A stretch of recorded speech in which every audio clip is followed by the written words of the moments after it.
on his tour, and a very, very busy chap indeed. And it is, of course, the former X Factor winner. It's Joe McElderry. He joins us now. Morning, Joe. Good morning. How are you?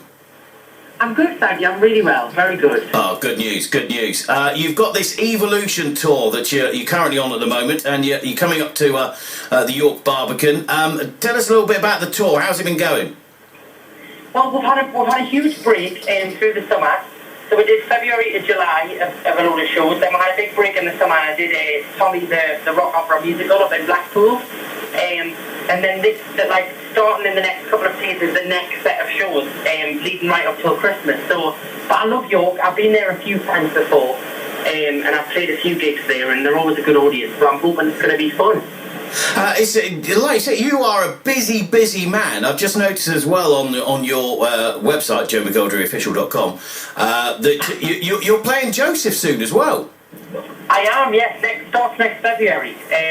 I'm doing that for quite a few months next year, February until the summer. It's just nice, the thing for me is now, it's 6 years, nearly 7 years down into since X Factor and things. Is it really 7 years since you won it? Yeah, I mean, I think it's 6.5 years now, so by the end of Christmas, but when we get to Christmas, it'll be nearly 7 years since I won. And I've got to the point now where I just want to try loads of different things and have fun with it and just experience new ways of performing and things that I've never done before. And Joseph is obviously one of the most famous musicals ever. So when I was asked to do it, I was a little bit oh my God, I can't believe I'm being asked to do this. So I'm looking forward to it. Yeah, no, it's a fantastic. I mean, I'm of an age when I remember Donny Osmond first doing it, and I remember Jason Donovan and Pip Schofield having a go. But there's some classic songs in there. That'll be a great show. Yeah, I mean, it's going to be fun. We're travelling around to loads of really nice places and lovely venues. The dates that have been announced so far are all good. I think we're coming to Leeds next year as well, which isn't too far from York, I don't think. So so it's going to be fun. Oh no, that'd be absolutely superb. Do you still watch the X Factor? Are you watching it this year and you look at it and just think, oh, you poor souls? Well, I've just literally finished a load of shows, and every night that it's been on, I've had a show. So I kind of caught up with a little bit. Yesterday was my first day off in about 5 weeks. So I just sat with my TV player online, watched all of my favourite TV shows, and caught up on everything. So I've seen the boot camp episode that was played on Sunday. Yeah. So yeah, I mean, it's a strange one because I think the show's changed so much since I was on it, and I think it's become more of an entertainment show now than actually trying to find the best singer. But I suppose that's all part of keeping the Saturday night viewing public entertained more so than actually trying to find somebody who can really sing. Because some of the people are amazing, and I look at some of the other people that put through, and I'm like, what's going on here? You're quite right. And do you miss Louis? Do you miss Louis on it? I think Louis was really good because he was quite offensive in a nice way.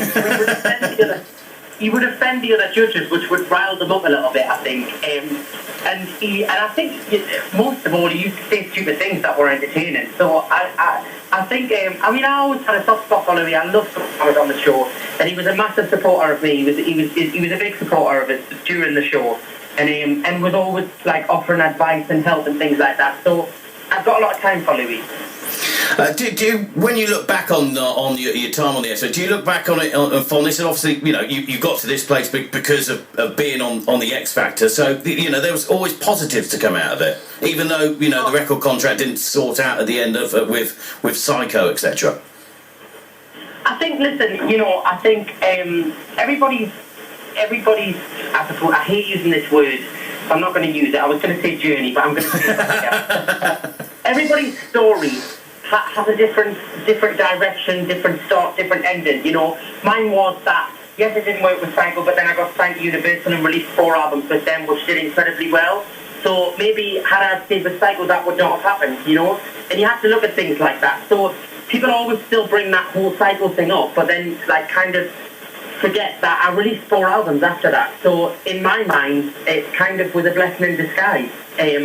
and I'm still working now, I'm still recording, I'm still touring, and, who knows what would have happened if I had stayed with Psycho. Maybe none of that would have happened. So that's the way you have to look at it. And also, it kind of allowed me to have a lot more kind of creative direction in my whole career, not just music.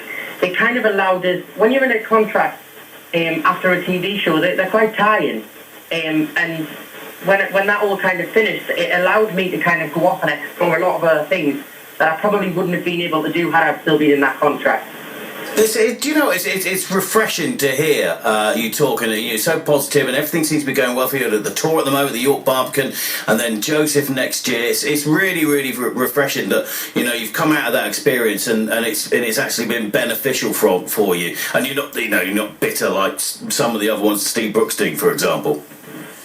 I think and that also annoys us, because I think it's all, the X Factor, yes, it is a machine, and yes, it does churn out loads of different people and all of this, I'm not disputing that at all, but I also think that you have to look at it as, what were you doing before you did the show? Look at the experiences that you have from the show, and look at the platform that the show gives you.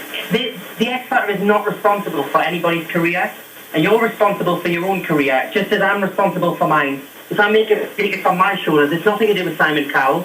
And, that's kind of the attitude that I took from day one. Like, I'm going to work hard and, try different things. And it's all about trial and error in this industry as well. And that's kind of the way I look at it. Nobody is responsible for me or my job except me, and that's kind of the attitude I've taken from the beginning.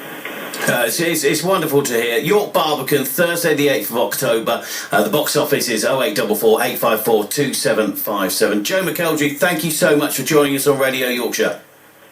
Pleasure, thank you. Thanks. Great.